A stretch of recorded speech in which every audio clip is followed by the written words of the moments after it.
having emotional control over your expenses is the first and best place for a lot of people to start, because it's not really always how much money you make that matters. It's how much money you keep.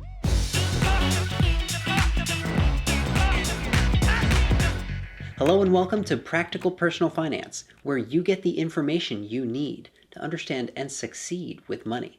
Today we're discussing whether or not you really need a financial advisor, and I'll be joined by Kyle Scholl.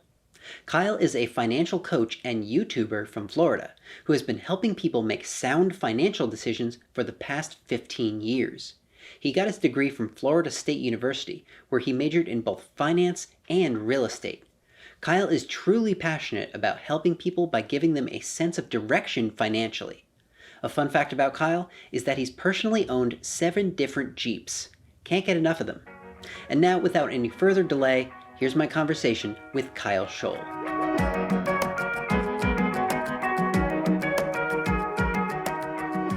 Kyle, thank you so much for taking the time to come on the show today and for sharing your knowledge and expertise with all of us. Let's start out with the big question right at the top. Do you feel that the average person needs a financial advisor? Hey, hot take. No, I don't actually. One of the things that I've kind of just come to the realization of over the past, call it weeks, months, years of just chit-chatting with folks, is that people are often on a financial journey, whether that's saving cash, learning how to live on a budget, paying down debt, and investing. And that journey evolves over time. And if people actually can take a little bit more personal responsibility and a little bit more effort themselves before they just cave and call somebody because they don't really know what a term means, the terminology sometimes can be a little confusing. But if you just research things and look them up and, watch channels like yours and learn some of the basics and how to make smart, healthy financial decisions, that financial journey will evolve over time. And I don't think the average investor, the average person, needs to hire a financial advisor. I think that now, with the access of the internet over the last few decades and with videos that are on YouTube, people can figure out how to do a lot of the basic fundamentals of investing and financial planning on their own. And then as their wealth grows, their knowledge will grow as well. And I think the average investor really doesn't need to hire a financial advisor. It's just my opinion, but to each their own. Let's talk more about that. What are the big changes that have come about in the past 4 or 5 decades that have made financial advisors less necessary for most people? Well, I don't think that a financial advisor will ever be obsolete. And I say that because there's a lot of people that just really enjoy that kneecap to kneecap, face to face interaction. I don't think that will ever be completely obsolete and completely out of style. There will always be people that want to sit down, look somebody in the eye, and talk to them. But, there's just so much more access to information these days. I mentioned YouTube, I mentioned the internet. People can hop online to Google and they could search Investopedia. They could look up and read articles. They could see what other people are doing of their same age. They could learn from people that are older from them. So in terms of making the financial advisor completely obsolete, not sure I feel that passionately, but there's just so much more that the average person can gain access to now that they couldn't even 15, 10, 20 years ago in the 90s and in the early 2000s. I think that there's just so much more information out there for people to learn and gain on their own. And I think that financial advisors need to try to adapt to that scenario, because it's just, there's a lot more people that are doing it on their own now because of the invention of ETFs, index funds, mutual funds. There's just so much healthy diversification that people can choose from. Target date funds is another great example to help people get started. So I just think that the financial services industry has evolved over time, and part of that evolution process, people are able to do a lot more on their own now. Now, I just heard you use the term target date funds, and I want to stop right there real quick and touch on target date funds, because I feel like they'd be important for someone who's not going to necessarily go and work with a financial advisor, but still wants to take advantage of things like automatic portfolio rebalancing based on their age and their financial situation. So tell me a little bit more about target date funds. What are they and what are they used for? Sure.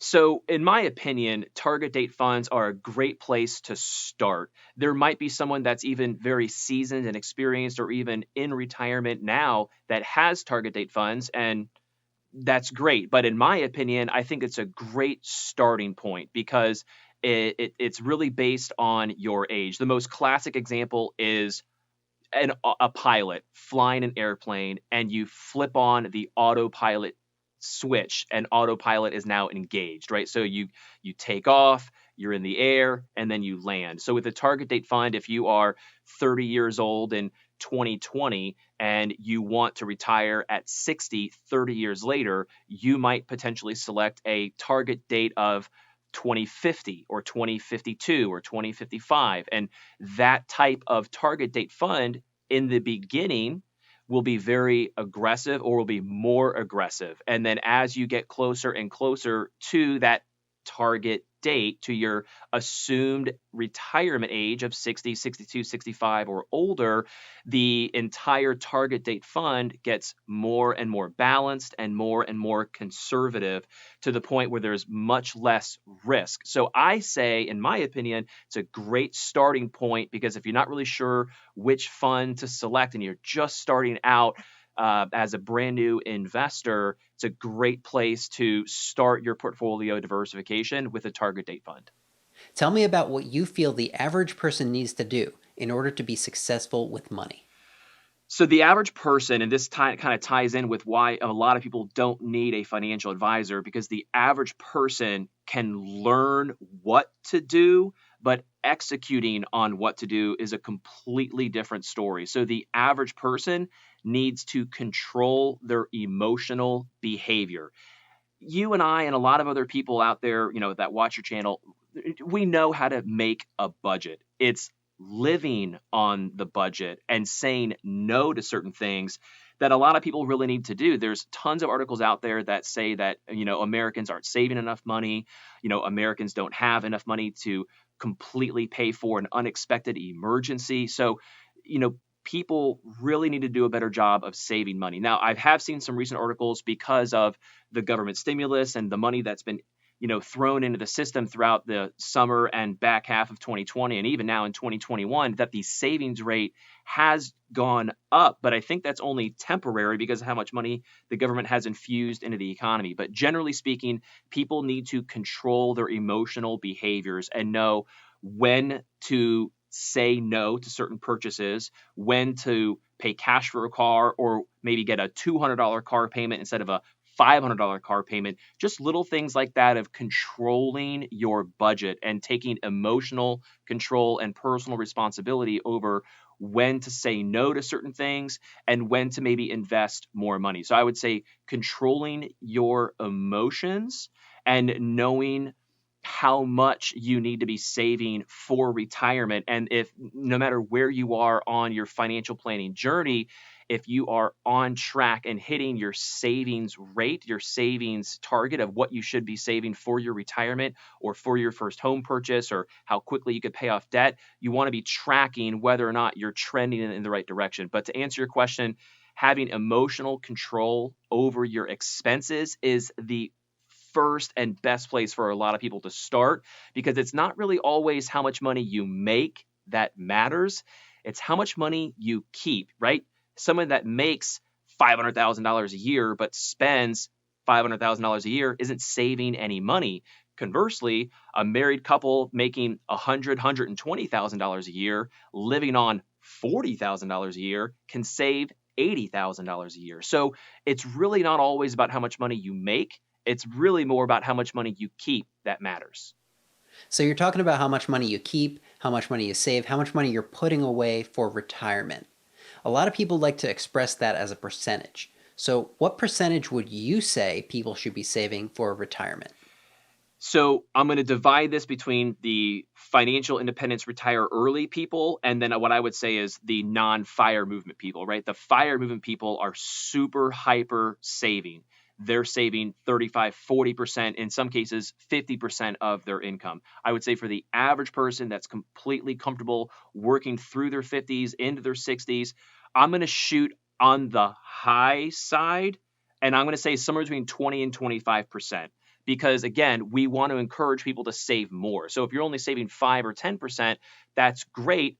Depending on what lifestyle you want in retirement, that may be enough, that may not be enough. But as a general rule of thumb, I like to aim on the high side to give people something to work up towards in the event they're not saving enough. So in my opinion, I would say 20 to 25%. If you save less than that, that's okay. You just have to compare what that future value of your portfolio or your cash flow is going to be, and then compare that to how much money you want to live off of during retirement. So to answer your question, I would say 5 to 10%, great starting point, and then work yourself up to 20% or more. And then if you're, want to retire early, like some of the people in the fire movement, you've got to really ramp it up to, 30, 45% or more. Earlier, you told me that there's always going to be a certain type of person that's going to want to work with a financial advisor. So, can you tell me a little bit more about like who that person is? Who's going to be a good fit for working with a financial advisor? So I'm going to kind of boil this down to two different components. One would be $1 million income per year or $1 million portfolio. That would be a generic answer. However, the person that starts their $1 million portfolio with $1,000, as I mentioned, they're going to learn how to save, how to pay off debt, how to lower their expenses, and how to make more money. And when you compound that over years and decades to get to a $1 million portfolio, by the time you have 2 commas and 7 figures, you're going to be so intelligent and so smart, you might not feel like you need to bring on a financial advisor.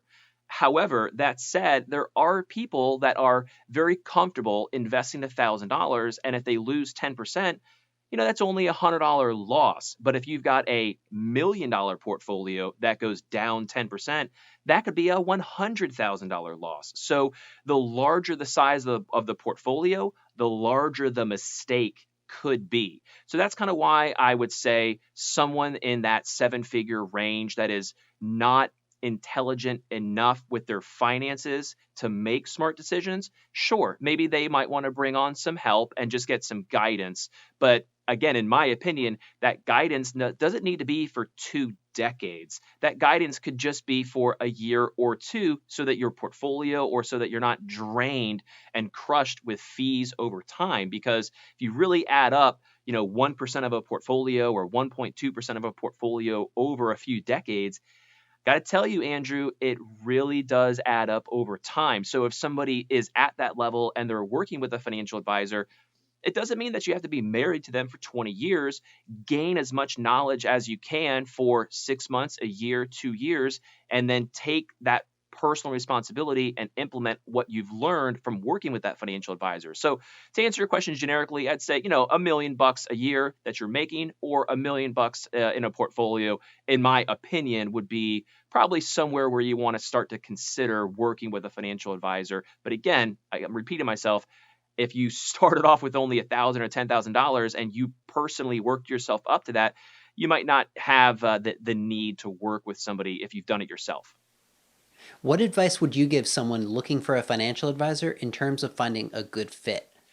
So shameless plug here, because I know we're talking about, this is your video, your channel here, but I did actually make a video about 10 questions that you should consider asking a financial advisor. And one of the most important question is, how do you get paid? Because when a client has no clue what the vested interest is in a financial advisor, you're not really sure where you're getting the advice from and how it benefits the financial advisor. When I became a financial advisor, I was completely debt free except for our mortgage, and we had a 10-month emergency fund. So I felt comfortable giving financial advice to other people because I had some financial success of my own in my 20s. So I was very surprised with how many financial advisors aren't in a healthy financial situation yet. Maybe they have a good financial plan, maybe they don't. But financial advisors are just like other people, you and me included. They've got student loan debt, they've got car payments. Sometimes they're trying to live a lifestyle that they can't afford. So you just want to make sure that you know how your financial advisor is getting paid. And you also want to know you don't have to do all of their recommendations. If they give you 6 things that they think you should do, don't feel like you have to rush in and do all 6 of them. Take them one at a time and say, hey, Mr. or Miss Financial Advisor, when do you expect you want me to implement X, Y, and Z? And how would you feel if I didn't do all of these? And just have a very open communication with them about how they're getting paid, what happens when you want to, sever the relationship and not work with them anymore. Make sure you know what your exit strategy is there, how you can transfer your money out. There's a ton of questions that people could ask, but I would say how you get paid really would be the first one that needs to be worked into a conversation, whether it be on the very first meeting or maybe in the second or third follow-up meetings when there's actually recommendations that are being provided to people. I would say those are some good places to start. Last but not least, is there any other advice you think our listeners need to keep in mind as they go through their financial journey? Man, Andrew, there's so much, man. I don't have one specific thing because there really is so much. If I had to boil it down to just one, it would be start to do more research on your own.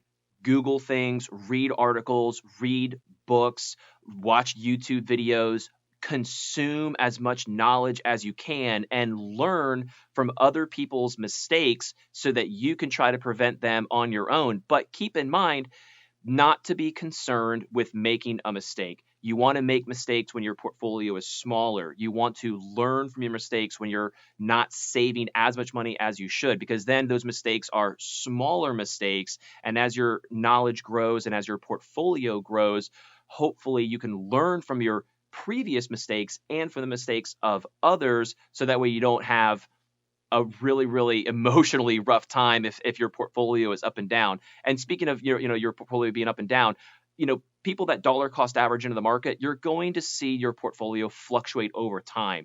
Have faith in the system and just keep saving money. So dollar cost averaging is great. I continue to do it myself because I'm not Warren Buffett. I'm not trying to time the market. It's a very simple strategy that has been proven that works over years and decades. And don't be afraid to keep it simple. Don't be afraid to keep it basic. Kyle, once again, thank you so much for taking the time to have this conversation with me today. If anyone wants to learn more from you or keep up with what you're working on, what's the best place to do so? I've got a YouTube channel just like yourself, Financial Awareness with Kay Scholl. That's a great place just to, find me and, peruse through some of the videos and check me out.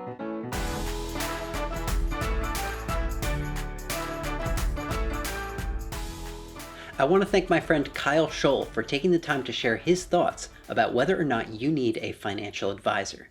What are your thoughts on the topic? Let me know in the comments. If you'd like to learn more from Kyle, I highly recommend checking out his YouTube channel, Financial Awareness with Kay Scholl, by clicking right here. And if you'd like to show your support for my channel, click right here to subscribe to Practical Personal Finance. As always, thanks for watching. I'm Andrew Scheer, and I'll see you next time.